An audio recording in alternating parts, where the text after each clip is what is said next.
Conclusion. And today I'm in Glastonbury. You can see the tour there, just behind me. And Glastonbury is a very, very, very special place. And it's called Avalon also. It's used to be Avalon in the very ancient times. And I just did a workshop here, and I just feel like very blessed and very blissful and full of grace. And going to Avebury today and play a little bit with crystal ball. I want to speak a little bit about a book that I've been reading, and it's just very funny that I haven't read that book like 10 years ago already. And if you haven't read it, you will love this book, if it resonates, obviously. It's called Anna, Grandmother of Jesus, and the sequel is Anna, Voice of the Magdalenes.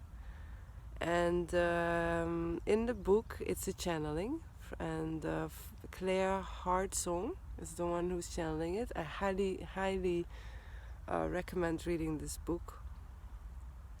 It's speaking about Avalon, and it's speaking about ancient Palestine and about the story of Jesus seen from the eyes and the life of his grandmother. It's a beautiful, beautiful story. And what happened is that I don't want to spoil the book for you, so I'm not going to tell you everything.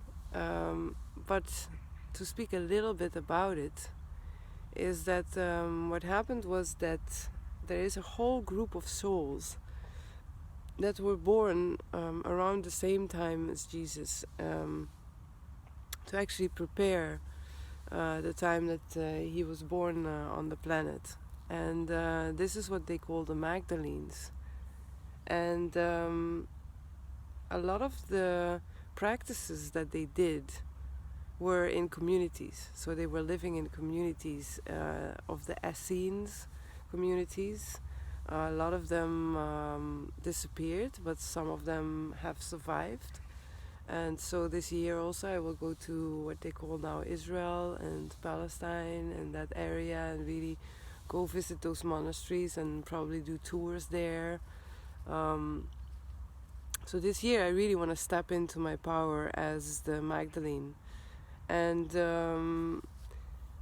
what's really interesting, and I'm going to do a tour in Egypt as well and give workshops, Magdalene workshops and stuff like that. So I hope that if you're seeing this vlog that it resonates and that I will meet you there. Yeah, I don't want to spoil you the whole book. I just want to give you a little bit of information so that you see if it resonates or not. So in those days, they didn't really marry as we do now in front of the government or churches or anything like this. They would do like hand fasting, with a beautiful ribbon, and then hand fast or betrothed, if I say it well, the English word. And so Jesus had several wives, if you call it like wives. You could call it a consort or partner. And so he also had kind of a lot of children. Some of them were light conceived, like light conception, where there is no physical contact as we know it. And some of them were physically created in the time of the Last Supper, for example. There was the child Sarah, the very first child with Mary Magdalene that was created. And before that he had other children. And so, for example, Sarah is a very interesting figure, the first child of Mary Magdalene and Jesus. At a certain point they flee after the resurrection. They had to go away out of that whole area, Palestine and Israel and everything. And they went onto a boat, and the story is amazing. It's such a beautiful story how they actually crossed the sea, and they arrived in what is now called Sainte Marie de la Mer. And I love that place. I go there often with my family, my daughter and my husband. And in there is a little church, and there is this doll. I will show you some pictures. Like dark skinned, and her name is Sarah, and they call her Saint Sarah. And it's just beautiful because it's still now today. You can visit that place and feel the energies there. They're very, very powerful. So there's several places like Avalon, like Glastonbury here. There's a place in Wales where there was a huge gathering of the, also with Maitreya. And it's like Jesus did a lot of traveling. He came actually here under the tour. There is an initiation chamber under it.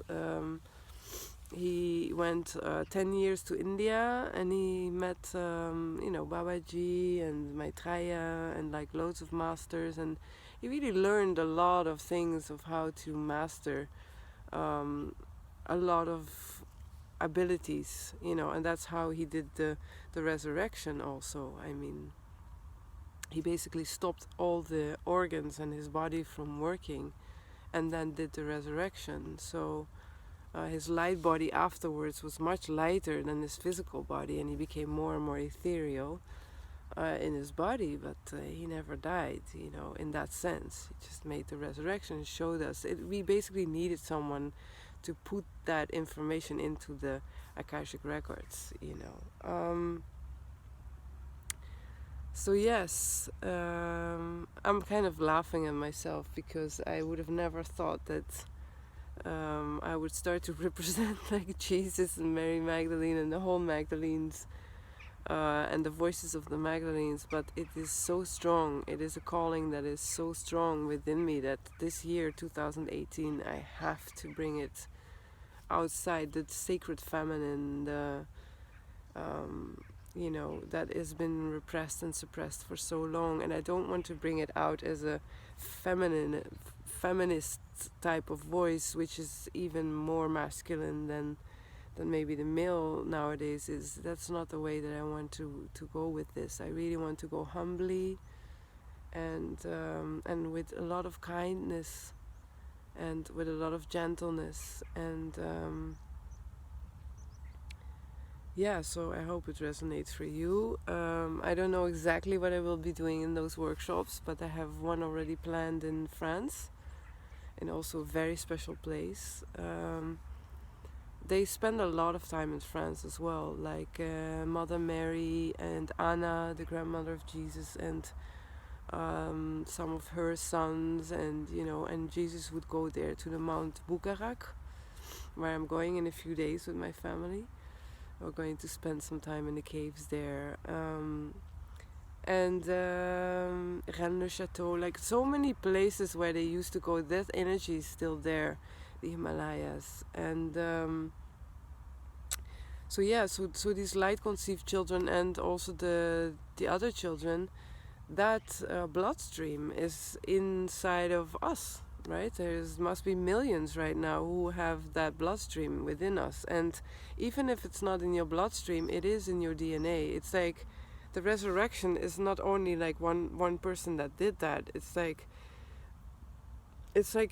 a cosmic DNA. It just went inside of our DNA, so we can do that ascension ourselves, and we can wake those light codes up within us. And they are waking up. Like in places like this, you can really feel home. A lot of people will say, I feel so at home here. Same with in Egypt, very beautiful places there where loads of them had a lot of initiations. And Anna, grandmother of Jesus, she lived like more than 500 years. She just really figured out how to regenerate her body with light meditations and stuff like that. And then she finished her years here in Avalon. So teleportation, levitation, these types of things were all like practiced, not by all of them, but by Jesus, for example, for sure. So just see if this resonates. Get the book, Anna, Grandmother of Jesus, and the sequel. I'm very, very grateful for Claire Heartsong, and it's really bizarre in a way that I've just read the books now, because I've always felt the bloodstream, and I've always felt a connection because I was born on Good Friday, the day that they hanged Jesus on the cross. So I've always felt like some sort of connection. And I do understand why I've just read it now, because now is the time, not only for me, but planetary, for the feminine sacred to come back. The goddess to come back, and I wish to really embody her in all the different ways that I can, to embody the sacred feminine, the goddess, and I feel very honored, and the timing is just perfect. I would read something about a place where they would go, or something the whole family would go, and then I would read like Jesus doing this huge initiation in the King's Chamber, which is actually an Ascension chamber, and like lay in the sarcophage, and just like the whole sarcophage becoming like a particle accelerator, and really like charging with light, like the frequencies of his body and stuff like that. And then the next day I would actually have planned to go with the group into the King's Chamber.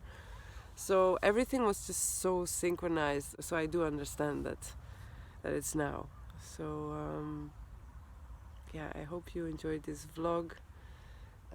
I hope you can visit this beautiful place. I will definitely come back here, do a Magdalene workshop in Glastonbury, and I hope to see you there.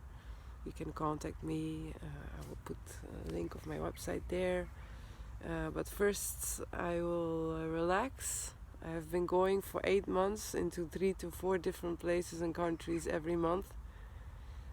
I really need to relax. I got a cold, a bit of a flu and everything. My body's saying, okay, that's it.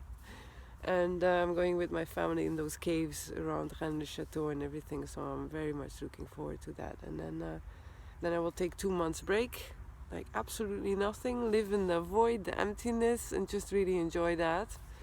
And then around springtime I will feel the workshops coming up and what they will represent and what we will do, and we will have a lot of fun waking up those light codes within us. Also have a look at my last vlog where I'm doing a light code meditation, so you can do that and just check if it resonates with you. So thank you very much. I love you. Namaste.